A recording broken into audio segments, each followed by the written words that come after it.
Welcome to Storytime. Today we're going to be reading a book called How the World Was Made. This book is written by Brad Wagnon, who is a citizen of the Cherokee Nation, and illustrated by Alex Stevenson.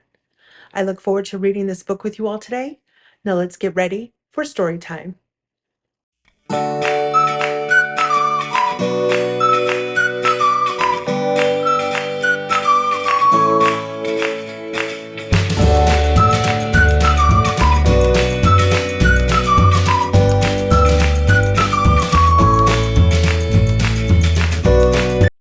How the World Was Made, a Cherokee story.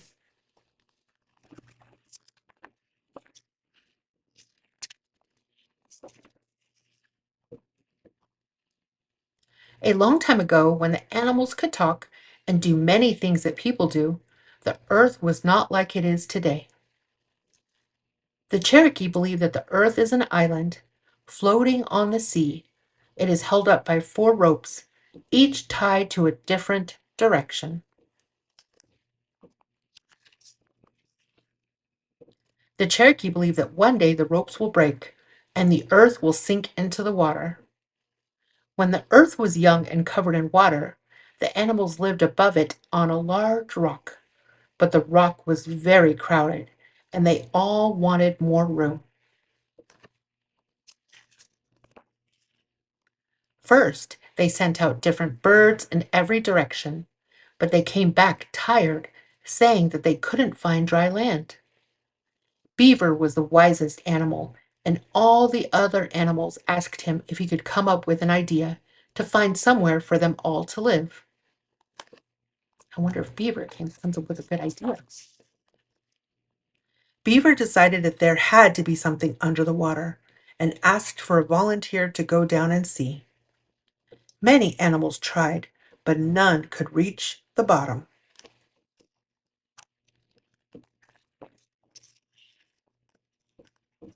One animal that got very deep was Turtle. He swam so deep that his shell cracked, and all the animals had to help him put it back together. This is why the turtle shell looks the way it does today. The animals were starting to get upset, but one small creature spoke up and volunteered to go into the water. It was Beaver's grandchild, Water Beetle. What a brave little water beetle. The animals all laughed, telling Water Beetle that she was too small to make a difference. But Beaver told them to let her go, so they agreed. Water Beetle dove and dove until she reached the bottom of the water. At the bottom, she found soft mud that she rolled into a ball. Then she brought it to the top of the water.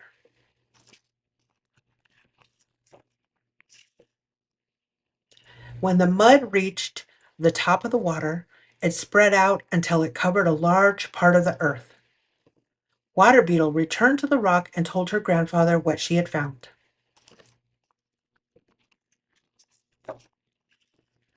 Water Beetle was sad, though. When Beaver asked her why, she said, "The mud I found is too soft for the other animals to live on." Oh no, she thinks that they're going to sink into the mud. This gave Beaver an idea.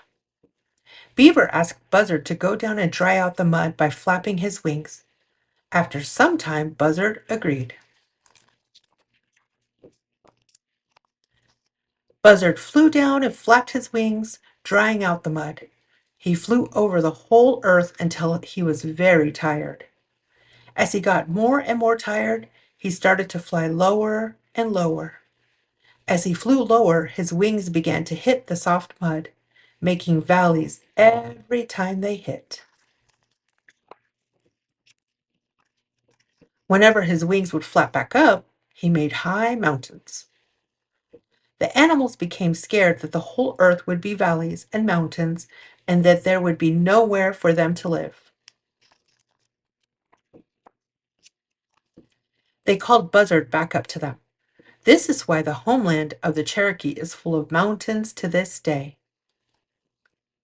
Then the animals asked Beaver again what they should do.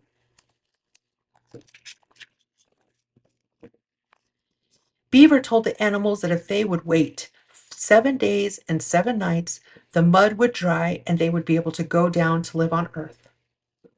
On the morning of the 8th day, the animals went down to live on Earth, but the Earth was dark and the animals had no light.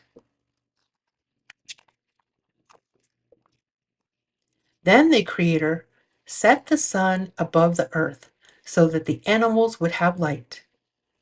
The Creator set the sun to move along the arch of the Earth so that it would appear during the day and disappear at night.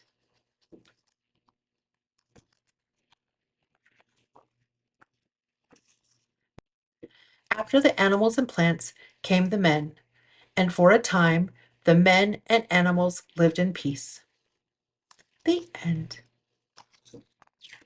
What a great story. Thank you so much for reading How the World Was Made with me.